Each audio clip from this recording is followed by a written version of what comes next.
মা আমাকে না বলেই আমার ছাদ বাগানের সমস্ত ফুলগুলো তুলে ফেললো। আমি জানতেই পারলাম না।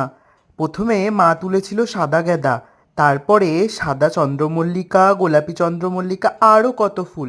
এগুলো কত কষ্ট করে করা বলো বন্ধুরা। এরকম না বলে তুলে রাখলে ভালো লাগে?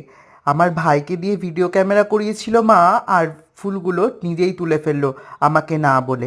আমার তো ঘুম থেকে উঠে অবাক লাগলো যে এতগুলো ফুল ছিল গাছে, এখন আর একটা ফুলও নেই। আমি তো অবাক হয়ে বসেছিলাম, একবার ভাবলাম হয়তো হনুমানে তুলেছে। পরে আমার ভাইয়ের ফোনের ভিডিওতে দেখলাম যে মা তুলছে আর ভাই মাকে ডিরেকশন দিচ্ছে। আমার তো এটা জেনে খুবই খারাপ লেগেছে বন্ধুরা। তোমাদের সাথেও কি এরকম হয়? যাই হোক, যা গেছে তা গেছে, তা তো আর ফিরে পাওয়া যায় না। তো একটা ভালো কাজ করেছে যে আমার ভিডিওটা রেডি করে রেখেছে।